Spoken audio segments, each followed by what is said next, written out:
షిరిడీలో వెలసిన శ్రీనివాస, షిరిడీలో వెలసిన శ్రీనివాస, సిరులెన్నో పొదిగిన సాయినాథ. షిరిడీలో వెలసిన శ్రీనివాస, సిరులెన్నో పొదిగిన సాయినాథ. షిరిడీలో వెలసిన శ్రీనివాస.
గత అధ్యాయంలో బాబా గారి చావడి ఉత్సవం వర్ణించింది.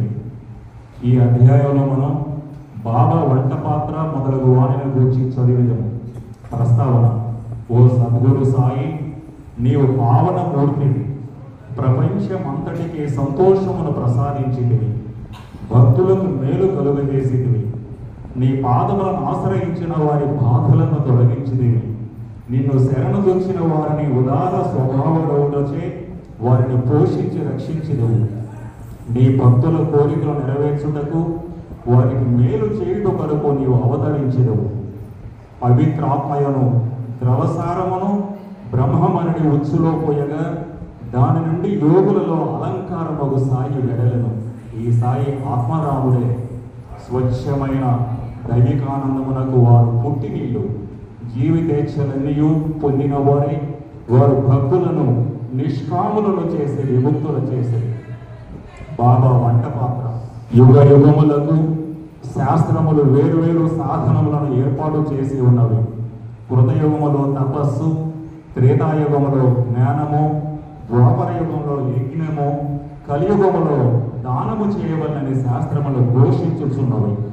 దానములన్నింటిలో అన్నదానమే శ్రేష్టమైనది. మధ్యాహ్నం 12 గంటలకు భోజనము దొరకనిచో మనము చాలా బాధపడము. అట్టి పరిస్థితులలో ఇతర జీవులు కూడా అట్లే బాధపడును. ఈ విషయము తెలిసి ఎవరైతే బీదలకు ఆకలితో ఉన్న వారికి భోజనము పెట్టెదరో వారే గొప్ప తాతలు. తైత్రీయోపనిషత్తు ఇట్లు చెబుతున్నది: ఆహారమే పరబ్రహ్మ స్వరూపం. ఆహారము నుండియే సమస్త జీవులు ఉద్భవించినవి. చచ్చిన పిమ్మట అవి తిరిగి ఆహారములో ప్రవేశించును. పిట్ట మధ్యాహ్నం మన ఇంటికి ఎవరైనా అతిథి వచ్చినచో వారిని ఆహ్వానించి భోజనం పెట్టుట మన విధి. ఇతర దానములు అనగా ధనము, బట్టలు మొదలగునవి ఇచ్చినప్పుడు కొంత విచక్షణ కావలను. కానీ ఆహార విషయంలో అట్టి ఆలోచన అనవసరం. మన ఇంటికి మిట్ట మధ్యాహ్నం ఎవరు వచ్చినను వారికి మొట్టమొదట భోజనం పెట్టవలను. కుంటి, గురుడ్డి, రోగిష్ఠులు వచ్చినచో వారికి మొట్టమొదట భోజనం పెట్టిన పిమ్మట ఆరోగ్యవంతులకు, అటు పిమ్మట మన బంధువులకు పెట్టవలను. మన బంధువుల మొదలకు వారికి పెట్టుట కంటే నిస్సహాయులైన అంగవైకులకు, తదితరులకు పెట్టుట ఎంతో శ్రేయస్కరము. అన్నదానం లేకున్నచో ఇతర దానములు ప్రకాశించవు. ఎట్లనా చంద్రుడు లేని నక్షత్రముల వలె, పతకము లేని కంఠహారము వలె, పింఛము లేని కిరీటము వలె, కమలము లేని చెరువు వలె, భక్తి లేని భజన వలె, కుంకుమ బొట్టు లేని పుణ్య స్త్రీ వలె, బొంగురు కంఠము గలవాని పాట వలె, ఉప్పు లేని మజ్జిగ వలె రుచింపవు. అన్ని వ్యంజనముల కంటే పప్పు చారు ఎట్లు ఎక్కువో అట్లే అన్ని పుణ్యములలో అన్నదానం ఎక్కువ. బాబా ఆహారం ఎట్లు తయారు చేసి పంచి పెట్టుచుండనో చూచెదము. మనం రోజు చేసుకునే కార్యక్రమాల్లో భాగంగా మొదట భజన, తర్వాత సాయినామ సంకీర్తన, తర్వాత సాయి సచరిత్ర పారాయణ, సత్సంగం, సాయినాథునికి మంగళహారతి. ఇంకా చెప్పాలంటే మధ్యలో ఉభయకర్తల కృతజ్ఞతలు తెలుపుకునే కార్యక్రమం. కృతజ్ఞత అనేది చాలా అవసరం.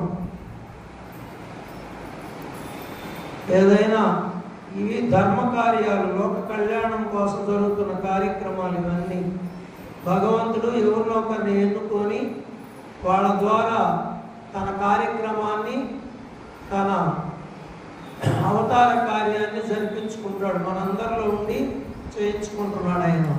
దానికి కొంతమంది నిలబడతారు.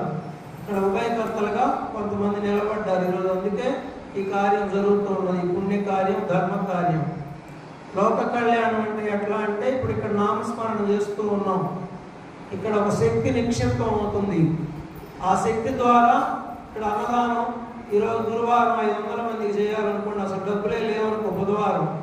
ఆ బుధవారం సాయంత్రానికి ఎవరో ఒకరు వచ్చి గురువారం అన్నదానానికి డబ్బులు కట్టేసిపోతారు. జరుగుతుండేది ఇదే ఇక్కడ. రేపటికి ఎట్టా అంటే ఎవరో ఒకరిని పంపిస్తాడు బాబా ఆ రోజుకి. నిజంగా చెప్తున్నా నేను, మొన్నైతే నెలాఖరికి జీతాలు ఇచ్చేదానికి డబ్బులు లేవు. ఎట్లా అంటే జీతాలు ఇచ్చేదాన్ని డబ్బులు లేవు. బాబీని మీరు నమ్మతారో నమ్మరు, సత్యం చెప్తున్నా, బాబీ ఎప్పుడు నేనే నా అప్పులు తెచ్చేది, నువ్వు మీ ఫ్రెండ్స్ చాలా మంది ఉన్నారు కదా పెద్ద పెద్దోళ్ళు, నీకు ఒక 25,000 అడిగితే జీతం ఇవ్వాలి పూజారికి, డబ్బులు లేవన్నా సాయి. మరుసటి రోజే మేనేజర్ని అడగండి, ఎవరో ముఖ పరిచయం కూడా లేదు మాకు, 25,000 డొనేషన్ కట్టేసుకోవాలి వచ్చి. ఇది సత్యం సత్యం సత్యం. ఎన్నోసార్లు జరిగి ఉన్నది ఇట్లా. బాబా చరిత్రలో కూడా ఉన్నది. సాయిలీల మాసపత్రికలో వచ్చిందండి. ఒకసారి షిరిడి ఇంత వైభవం లేదప్పుడు, మొదట్లో బాబా సమాధాన కొత్తల్లో ఎవరో వస్తారని సంస్థానం వాళ్ళకి ఫోన్ వచ్చిందంట. ఆ రోజు భోజనం ఖర్చు 1,200 రూపాయలు అవుతుందంట. 600 రూపాయలే ఉన్నాయంట సంస్థానం దగ్గర. ఈరోజు కొన్ని కోట్లు పొంగి పొరలుతున్నాయాడ ధనపు రాసులు షిరిడీలో. 600 ఉందంట. మిగతా 600 ఎట్లా చేయాలని టెన్షన్ పడుతున్నారంట. కరెక్ట్గా పక్క రోజు ఉదయాన్న మనీ ఆర్డర్ వచ్చిందంట 600 రూపాయలు. ఆ 1,200 రూపాయలతో వచ్చిన వాళ్ళకి అన్నదానం సౌకర్యాలన్నీ చూశారంట. ఇట్లా నడిపిస్తున్న బట్టి జరుగుతున్నాయి కానీ కార్యాలు ఇవన్నీ మన వల్ల అయ్యే కార్యాలు కాదు. అందుకే కృతజ్ఞత చేసిన మేలు మర్చిపోకూడదు. లోక కళ్యాణానికి ఉపయోగపడుతున్నారు ఆ ఉభయకర్తలు. అందుకని వాళ్ళ గురించి 4 మాటలు చెప్పి వాళ్ళకి బాబా మాల ప్రసాదం ఇస్తున్నాం. అది కృతజ్ఞత. అదొక కార్యక్రమం దీంట్లో భాగంగా. అది కూడా లోక కళ్యాణం కోసమే. వాళ్ళకి స్ఫూర్తినిస్తే ఇంకా 4 కార్యక్రమాలు చేస్తారు. వాళ్ళని చూసిన వాళ్ళు కూడా ప్రేరణ పొంది ఇంకా 4 కార్యాలు చేస్తారు. స్ఫూర్తిదాయకం ఇవన్నీ. తర్వాత హారతి ఇస్తున్నాం బాబాకి, మంగళ హారతి సాయినాథునికి. ఎందుకు ఇస్తున్నాం హారతి భగవంతునికి? చాలా పుణ్యక్షేత్రాల్లో పెద్ద పెద్ద దేవాలయాల్లో, హిందూ దేవాలయాల్లో గర్భగుడిలో లైట్లు వేయరు, కరెంట్ లైట్లు. దీపం వెలుగులోనే భగవంతుని దర్శించాలి. చాలా ఆలయాల్లో ఉంది ఈ సాంప్రదాయం. దేవాలయాల గర్భగుళ్ళల్లో హారతి ఎందుకు ఇస్తారంటే ఆ హారతి వెలుగులో భగవంతుడి ముఖాల విందాన్ని దర్శించి మనం పులకించాలి. హారతి ఇచ్చేటప్పుడు దిక్కులు చూడకూడదు. హారతి వెలుగులో ఆయన దేదీప్యమానంగా వెలిగిపోతుంటుంది భగవంతుడి రూపం. ఆ రూపాన్ని దర్శించాల. హారతి ఇచ్చేవాళ్ళు ముఖం దగ్గర నుంచి పాదాల వరకు ఇస్తారు చూడండి, కావాలంటే మీరు దర్శించాలా. వెలుగులో మనం పులకించాలా, ఆనందించాలా. ఇవన్నీ మనం ఆనందించడానికి ఋషులు ఏర్పాటు చేసిన వ్యవస్థ ఇదంతా. భజనలో భజనానందం, నామంలో నామ సంకీర్తన ఆనందం, పారాయణలో ఆనందం, సత్సంగంలో ఆనందం, వివిధ రకాల ఆనందాలు ఏర్పాటు చేశారు. దాంట్లో మంగళహారతి ఒకటి. అందుకే మంగళహారతి ఇచ్చేది. ఈరోజు గురువారం రోజు బాబా వంట పాత్ర అధ్యాయం వచ్చింది. రాస్తున్నారు, యుగ యుగాలకు వేరు సాధనలు ఉన్నాయంట. కృతయుగంలో తపస్సు, త్రేతాయుగంలో జ్ఞానం, ద్వాపర యుగంలో యజ్ఞం, కలియుగంలో దానము చేయవలనని శాస్త్రములు ఘోషించుచున్నవి అన్నారు. ఇక్కడ మామూలు పదం ఎట్లా ఏమన్నారు? శాస్త్రాలు ఘోషిస్తున్నాయంట. దానం చేయండి రా, దానం చేయండి అమ్మా, దానం చేయండి అని. దానం ఎంత గొప్పదో చూడండి. వీడు పెట్టి పుట్టాడు రా అంటారు. ఏంది పెట్టి పుట్టేదా? మరో జన్మలో అంత పెట్టుంటే ఈ జన్మలో వాడికి సంపదలు వస్తాయి. వాడు ఏం కోట్లు సంపాదిస్తున్నాడు, వాడు పాపాలు చేస్తున్నాడు కదంటే వాడు పూర్వ జన్మలో చెయ్యట అన్నాడు, పెట్టాడు వాడు. అందుకే పెట్టి పుట్టాడు వాడు. అందుకే ఈ జన్మలో కోట్లు ఉన్నాయి. ఆ పూర్వజన్మ పుణ్యం ఖర్చు అయిందాక ఉంటుంది. మళ్ళా పుణ్యం చేసుకున్నాడు అనుకో, వాడు ఎప్పటికీ కోట్లకు అధిపతే. చేసుకోవాలా దానం మనకున్నంతలో. 1,00,000 రూపాయలు ఉన్నవాడు 1,000 రూపాయలు దానం చేసినా, 1,00,00,000 రూపాయలు ఉన్నాడు 10,000 దానం చేసినా 2 సమానమే దేవుడి దృష్టిలో. ఇప్పుడు కొంతమంది శక్తి లేని వాళ్ళు 5,000 రూపాయలు సమర్పిస్తున్నారు. ఉభయానికి కూడా 5 లక్షలు ఇచ్చినట్టు. కోట్లు ఉండేవాళ్ళు 5 లక్షలు ఇచ్చినా, ఒక పేద వ్యక్తి 5,000 ఇస్తే అది 5 లక్షలతో సమానం. అంటే మనకు ఉన్న దాంట్లో ఎంత పర్సంటేజ్ ఇస్తున్నాం అనేది. క్రిస్టియన్స్ దశమ భాగం అంటారు. అంటే 100 రూపాయలు సంపాదిస్తే 10 రూపాయలు దేవుడికి సమర్పిస్తారు. వాళ్ళు బైబిల్ చెప్తుంది దశమ భాగం ఇవ్వండి అని. ముస్లింలు కూడా వాళ్ళు కూడా ఇస్తారు కొంత భాగం. మన హిందువులే కొంత ఆలోచిస్తారు. కొంతమంది మహానుభావులు ఉండబట్టే ఈ ధర్మ కార్యాలు జరుగుతున్నాయి. ప్రతి ఒక్కరూ అట్లే ఆలోచిస్తే జరగవు. దానములన్నింటిలో అన్నదానమే శ్రేష్టమైనది. అన్నదానాన్ని చూడండి ఎంత ప్రాముఖ్యత ఇచ్చారు ఇక్కడ. అన్ని దానాల్లోకి అన్నదానమే శ్రేష్టమైనది. అందుకే మనకి ఈ అన్నప్రసాదాలయం ద్వారకామాయి ప్రసాదించాడు సాయి మాత. శ్రీ సాయి మాత నిత్య అన్నప్రసాదాలయం. దీనికి షిరిడి ప్రేరణ. అక్కడ ప్రసాదాలయం అని ఉన్నది, ఆ పేరు దీనికి పెట్టుకోవడం జరిగింది, అన్నప్రసాదాలయం అని. సాయి టీవీ వాళ్ళు కూడా మనల్ని చూసి వాళ్ళు కూడా అదే పేరు పెట్టారు. అక్కడ అన్నదాన సత్రం పెట్టి అన్నప్రసాదాలయం అని. సాయి మాత అంటే సాయి తల్లి, తల్లే కదా బిడ్డలకి వడ్డించేది. ఆ వంటలలో ఉండి కూడా ఇప్పుడు చపాతీలు చేస్తున్నారు, 300 చపాతీలు. మధ్యాహ్నం 12 గంటలకు భోజనం దొరకంతో మనం చాలా బాధపడదాం. పేదలకు ఆకలితో ఉన్న వారికి భోజనం ఎవరైతే పెట్టేదరో వారే గొప్ప దాతలు అంటున్నారు. ఇక్కడ దాత అనే పదం వాడారు. ఎంత మంచి పదం అది. దాత అనిపించుకోవాలంటే ఎంత పుణ్యం చేసుకొని ఉండాలి. దాత పేదవారికి ఆకలితో ఉన్నవారికి. వెంకటేశ్వర స్వామి అదే చెప్పాడు. పొలమూళ్ళలో అన్నదానం జిల్లాలో చెప్పాలంటే మనం జిల్లాలో ఎక్కువ అన్నదానం జరిగేది గొలగమూడి, షిరిడి. అన్నదమ్ములు అంటారు వాళ్ళిద్దరు, వెంకటేశ్వర స్వామి బాబా. వెంకటేశ్వర స్వామి చెప్పాడు మా అన్న ఉత్తరాదిన ఉన్నాడు అని చెప్పాడు ఆయన.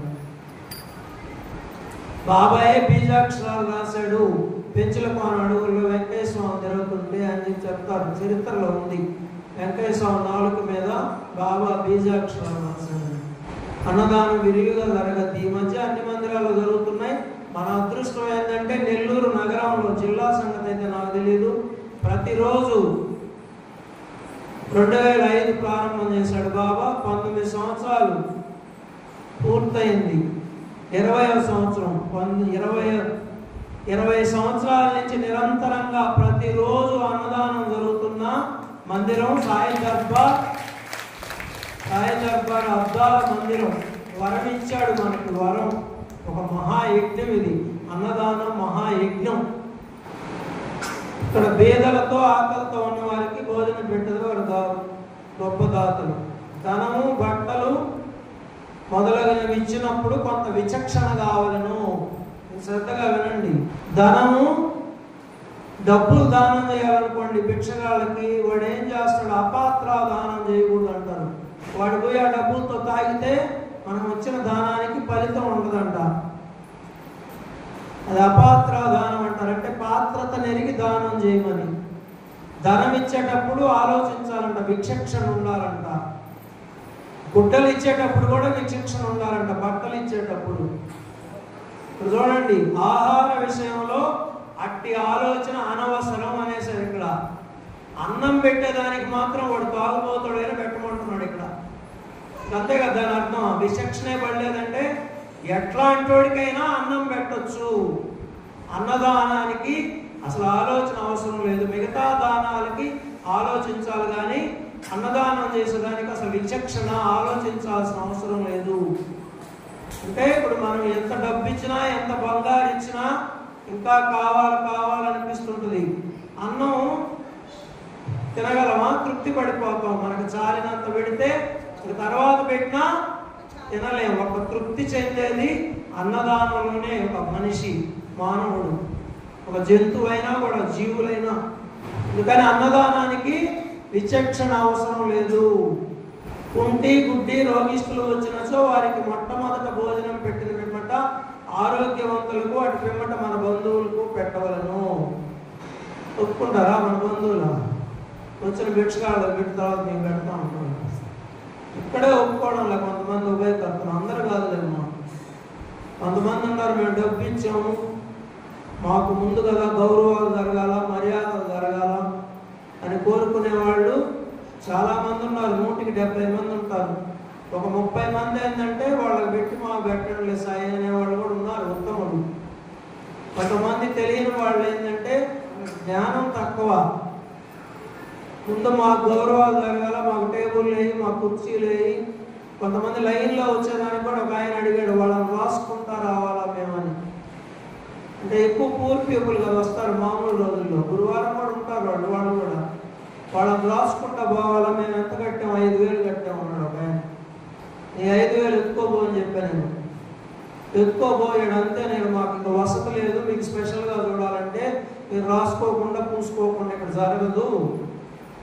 బాబా ముందు అందరూ సమానమేను, కాకపోతే మా శక్తి వాళ్ళది చూస్తున్నాం. ఉభయకర్తల్ని ముందుగా పెడతాం కావాలంటే, కానీ ఇంకా మీరు రాసుకునేది పూసుకునేది అడిగితే మేమేం చేయలేం, మాకు వసతి లేదు, ఇక్కడ స్పెషల్ రూములు లేవు అని చెప్పా. 5,000 ఎత్తుకోపోయాడు. డబ్బు ఎవరిచ్చారు సాయి మనకి? భగవంతుడు నవ్వుకుంటా అంట. పువ్వులు పెట్టి నేను తెచ్చాను, పువ్వులు అలంకారం చేశాను అనుకుంటాం మనం. ఒక పిచ్చోడ పువ్వులు నేనే కదంటే పూయించింది. ఒక పిచ్చోడ మీరేంద్ర, ఆ పువ్వులు పూయించిందే నేను. నువ్వు పువ్వులు తెచ్చి నేను పువ్వులు పెట్టాను అనుకోవడం పిచ్చి కాకపోతే ఎందుకు ఆయన అనుకుంటా అంట. డబ్బు ఇచ్చేది ఎవరు నాయన? మనందరికీ డబ్బు ఇస్తున్నది ఎవరు? మన పోషకుడు ఎవరు? మన కర్త ఎవరు? భర్త ఎవరు? మన రక్షకుడు ఎవరు? సాయినాథుడు. సాయినాథుడు 10 లక్షలు ఇస్తే వాళ్ళ మనసు ఉంటే 10,000 సమర్పిస్తాం మనం. మరి ఎంత ఆయన బాకీ మనం ఆయనకి?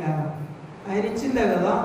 9,90,000 మనం ఉండించుకొని 10,000 ఇచ్చి, ఆహా నేను 10,000 కట్టాను, ఏంది నా సంగతి, మర్యాదలు లేవు. మేమంతా పడుతున్నాం ఇవన్నీ. అందరు కాదులేమో కొంతమంది. భగవంతుడు ఇచ్చిన దాంట్లో కొంత ఆయనకి సమర్పించడం, సమర్పణ, ఇవ్వడం కాదు, సమర్పణ. అయ్యా నువ్వు ఇచ్చిన దాంట్లో కొంత నీకు సమర్పిస్తున్నావు. సమర్పణాభావం, అహంకారం లేకుండా ఇవ్వాలి. పేరు కూడా ఆలోచించుకోడు. మొన్న ఆయన ఫోన్ చేశాడు, ఏమై ఇంకా శిలాఫలకం వేయలేదు అన్నాడు. 5,000 ఇంకా బ్యాలెన్స్ ఉన్నాడు ఆయన డొనేషన్లో. మీరు వేస్తే ఇస్తానంటున్నాడు. ఎన్ని ఉంటాయి చెప్పండి? ఒక పిచ్చోడా, గుళ్ళో మా పేర్లు ఏమైనా ఉన్నాయో చూడని చెప్పా. ఉన్నాయి ఎడం సాయిదర్పల్లి మా పేర్ల, ఎత్తుక్కోండి పోయి. ఉన్నాయా? పాంప్లెట్లో కూడా ఇంతకుముందు 15 సంవత్సరాల పేరే లేదు. అన్నదాన సత్రానికి డొనేషన్ తిరిగేటప్పుడు పాంప్లెట్ ఎత్తుకోపోతే ఎవడు దీనికి అని అడిగారు. ఎవడు దీనికి, ఎవడు కేర్ ఆఫ్ అడ్రస్ ఏది, పేరేదన్నారు. అప్పటి నుంచి పాంప్లెట్లో పేరు వేస్తున్నాం. ఎక్కడ ఉందా? మా అమ్మ కూడా అడిగింది, మా పేర్లు ఉన్నాయి ఆయన నువ్వు వేసుకోకపోతే. ఎక్కడ ఉన్నాయి మా పేర్లు? 1000 రూపాయలు ఇచ్చినోడి పేరు కూడా ఉంది. పెద్ద శిలాఫలకం వేసుకుంటే ఎవరైనా అడుగుతారా? మీరంతా ఫోటో కూడా వేసుకుంటున్నారు కొంతమంది, అడుగుతారా? బాబా తీయాల ఫోటో మనల్ని. బాబా హృదయంలో అంత చోటు ఉండాలా. శిలాఫలకం వేసుకుంటే సోగం పోయింది చేసిన దానంలో ఫలితం. సరే ఇయ్యాల మా బాధ్యతే, కానీ దాన్ని ఏం వేయలేదు. చూడండి లాస్ట్ అయిపోయింది. అన్నదానం లేకున్నచో ఇతర దానాలు ప్రకాశించవు. ఎన్ని దానాలు చేసినా అన్నదానం చేయకపోతే మిగతా ఎన్ని వేస్ట్ అంటున్నారు. ఇలా ప్రకాశించవు అంటే వెలుగు ఉండదు అని. తర్వాత చూడండి, చంద్రుడు లేని నక్షత్రాల వలె. నక్షత్రాలు ఎన్నున్నా చంద్రుడు ఉండాలి. ఎన్ని దానాలు చేసినా అన్నదానం చేయాలి. కుంకుమ బొట్టు లేని పుణ్యస్త్రీ వలె. ముత్తైదులకి కుంకుమ బొట్టు లేకపోతే అంత ఎట్లుంటుంది, ముఖం బోసిగా ఉంటుంది, చూడలేము. నేను బొట్టు పెట్టుకోకపోతేనే నా అద్దంలో నా ముఖం చూసుకోలేకుండా, నేను కూడా ముత్తైదు అయిపోకుండా, నిజంగానే నేనే చూసుకోలేకుండా అద్దంలో కాసేపు. బొట్టు అంత కళ మనిషికి. హిందూ సాంప్రదాయం. ఇక్కడ ఒక చక్రం ఉన్నది, అది యాక్టివేట్ అవుద్ది బొట్టు పెట్టుకున్నప్పుడు. ఆ స్పర్శకి కొంత శక్తి జాగృతం అవుద్ది. అనుభవాల మధ్యలో ఒక చక్రం ఉన్నది. 7 చక్రాలు ఉన్నాయి మనలో. ఇప్పుడు దాని గురించి చెప్పాలంటే గరికపాటి అయితే చెప్తాడు. నేను చెప్తే బాధపడతాను మీరు. గరికపాటి చెప్తుంటాడు. ఇప్పుడు ఎవరు తెలియడం లేదు ముత్తైదులు ఎవరు అని. అంతకంటే చెప్పలేను నేను. స్టిక్కర్లు పెట్టుకోకూడదు, కుంకుమే పెట్టుకోవాలా, పెద్దదిగా పెట్టుకోవాలా అని చెప్తాడు ఆయన గరికపాటి. ఆయన తిట్టుకుంటారు పాపం అందరూ. నేను ఎందుకు తిట్టించుకోవడం మీ దగ్గర, సెలవు తీసుకుంటా ఆ విషయం. ఎట్లా చెప్పాడా, ముత్తైదువులకు బొట్టు లేకుండా ఎట్లుంటుందో అన్నదానం లేకపోతే మిగతా దానాలంతా వేస్ట్ అన్నాడు ఇక్కడ. ఉప్పు లేని మజ్జిగ వలే, మజ్జిగలో ఉప్పు లేకపోతే తాగలేము. ఇప్పుడు ఏంటంటే అన్ని రోగాలు వచ్చినాయి కాబట్టి ఉప్పు లేకుండా తాగుతున్నాం లేదు. భక్తి లేని భజన వలే, భజనలు చేస్తున్నారు, భక్తి లేకుండా చేస్తే అది పెదవుల నుంచే వస్తుంది. భక్తి ఉంటే హృదయంలో నుంచి వస్తుంది. బాబాకి తాకత్ అది వెళ్ళి భగవంతుడిని కదిలిస్తుంది, మనల్ని కూడా కదిలిస్తుంది. భక్తి లేని భజన వలే. ఇంకా చాలా చాలా రాశారు ఇక్కడ. బొంగురు కంఠం గలవాని పాట వలే. నాకుள்ள బొంగురు కంఠం, నా పాట నట్టు గొంతు పోయింది నాకు. నా పాటలాగా ఉంటుందంట. ఎన్ని దానాలు చేసినా అన్నదానం చేయకపోతే. పాడమంటారు పాట. పాడమని నన్ను అడగవలన పరవశించి పాడు. అడగండి. బాబా స్వయంగా వండి పెట్టేవాడంట. ఒక్క మాట చెప్పి ముగించేస్తా. చెయ్యి కాలే అన్నంలో చెయ్యి పెట్టి కలిపెట్టేవాడంట. అసలు కాలేదు కాదంట చెయ్యి. చాలా మంది చెప్పుకుంటా జరుగుతున్నారు ఇప్పుడు, మేమే సాయిబాబా, మేమే సాయిబాబా అని. మనం గొర్రెలు పోతున్నాం, కాళ్ళ మీద పడుతున్నాం వాళ్ళ కాళ్ళ మీద. వాళ్ళని ఒకసారి అన్నంలో చేయి పెట్టమనండి, సాయిబాబా కాదు తెలిసిపోద్ది. మేము సాయిబాబాని ఊరేగుతున్నారు కదా చాలా మంది. మనం గొర్రెలు పోతాం, కాళ్ళకు దండం పెడతాం, వాళ్ళు ఏదో కొన్ని చిల్లర మహిమలు చేస్తారు. వాళ్ళు ఏం చెప్తారంటే, మేము సాయిబాబా అంటే, సరే సాయిబాబా కాలే కుండలో చేయి పెట్టాడు కదా ఆయన, మేము కూడా అన్నం అంటాం, ఒకరు చేయి పెట్టని చెప్పండి. పొయ్యి మీద బాగా మంట పెట్టి ఆయన సాయిబాబా కాదు తెలిసిపోతాడు. అప్పుడు పేగులు తీసి బయట వేసాడు, పేగులు ఒకరు తీయమని చెప్పండి బయటికి, సచ్చి ఊరుకుంటారు. ఇంకా చెప్పరు, ఇంక చెప్పేదని కూడా ఉన్నాడు ఇంకా సాయిబాబా. కండయోగం చేయమనండి, కాళ్ళు చేతులు అన్ని పక్కన పెట్టేశాడు నరికి, మళ్ళా అతికించుకున్నాడు. ఎవరో వచ్చి చనిపోయాడు బాబా అన్నారు, తెల్లారికే మామూలుగా ఉన్నాడు. రాత్రి కాళ్ళు ఒక దగ్గర ఉన్నాయంట, చేతులు ఒక దగ్గర ఉన్నాయంట, తల ఒక దగ్గర ఉందంట. నరుక్కోమని చెప్పండి సాయిబాబా అన్నాడు. లేదా మనం నరుకుతామని చెప్పండి సాయిబాబా తెలుసుకుంటామని. సాయిబాబా నేరుగా మాట్లాడుతున్నాడు మనతో. మధ్యవర్తులు అవసరం లేదు, అవసరం లేదు, అవసరం లేదు. బాబా మనతో నేరుగా మాట్లాడుతున్నాడు. మాట్లాడండి, ఈ సచరిత్ర ద్వారా మాట్లాడుతున్నాడు.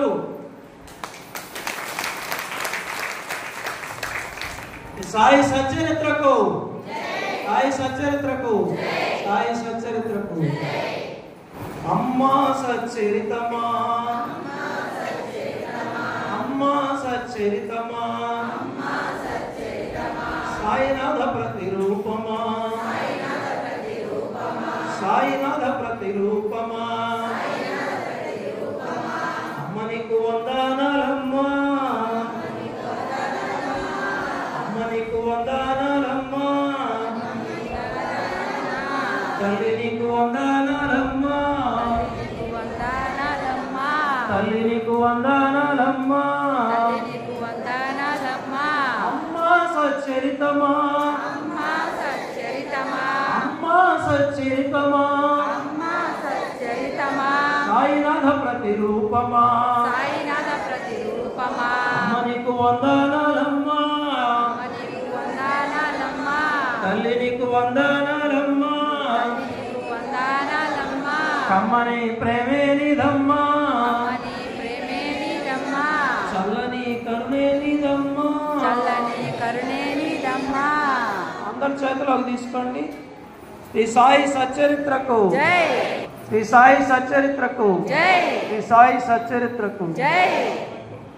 సాయి మాత, సాయి మాత, ద్వారకా మాయి, ద్వారకా మాయి, సాయి తల్లి, సాయి తల్లి, సాయి అమ్మ, సాయి అమ్మ, భక్తుల కోరికలు నెరవేర్చు, కోరికలు నెరవేర్చు, కల్ప వృక్షమా, కల్ప వృక్షమా, నీ దివ్య ఆశీస్సులతో, ఈ దివ్య ఆశీస్సులతో ఈ రోజు నీ సన్నిధికి, నీ సన్నిధికి, నీ భజనకు, నీ భజనకు, నీ పారాయణకు, నీ పారాయణకు, నీ సత్సంగమునకు నీ సత్సంగనకు రాగలిగాం, రాగలిగాం, రాగలిగాం. రాగలిగాం. ఇదంతా ఇదంతా నీ దయే సాయి, నీ దయే సాయి, నీ దయే సాయి. నీ దయే సాయి. ఇలాగే ఇలాగే ప్రతిరోజు ప్రతిరోజు నీ సేవలలో నీ సేవలలో పాల్గొనే మనస్సును మనస్సును బుద్ధిని శ్రద్ధను ఓర్పును ఆరోగ్యాన్ని ప్రసాదించు దేవా. మీ కృపా దృష్టితో అనుక్షణం మా వెన్నంటి ఉండి మమ్ములను మా కుటుంబ సభ్యులను కంటికి రెప్పలాగా కాపాడి నడిపించు తండ్రి. మా తల్లిదండ్రులను మా అత్తమామలను గౌరవించి సంరక్షించే సద్బుద్ధిని మాకు ఇవ్వుము సాయి. మాలో ఉన్న ఈర్ష్య ద్వేషం అసూయ అహంకారం కామక్రోధ లోభమోహ మదమాత్సర్యాలను సమూలంగా తీసివేయి సాయి. బాబా నీ చేతిలో బాబా నీ చేతిలో పరికరములుగా లోక కళ్యాణానికి మమ్ములను ఉపయోగించుకో సాయి.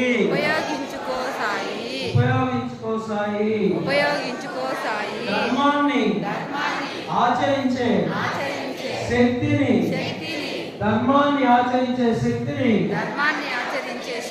సద్గుణాలను ఇంద్రియ నిగ్రహాన్ని మాకు అనుగ్రహించుము సాయి.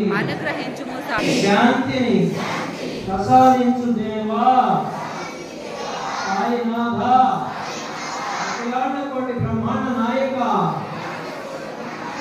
రాజాది రాజా యోగి రాజా పరబ్రహ్మ సచ్చిదానంద సమర్థ సద్గురు సాయినాథ్ మహారాజా శరణం శరణం శరణం.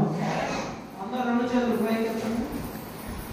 సాయినాథ పాహి మాం పాహి మాం పాహి మాం పాహి మాం రక్ష మాం రక్ష మాం రక్ష మాం రక్ష మాం.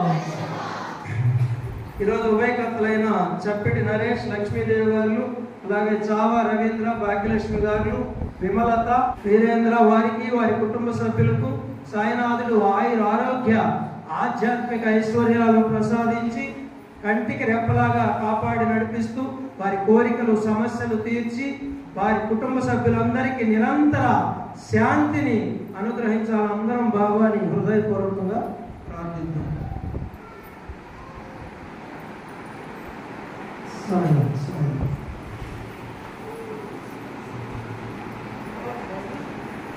ఓం సాయి శ్రీ సాయి జయ జయ సాయి. ఓం సాయి శ్రీ సాయి జయ జయ సాయి. ఓం సాయి శ్రీ సాయి జయ సాయి. ఓం సాయి శ్రీ సాయి జయ జయ సాయి. ఓం సాయి శ్రీ సాయి జయ జయ సాయి. మధురం శ్రీ షిరిడి సాయి నామం సుమధురం శ్రీ షిరిడి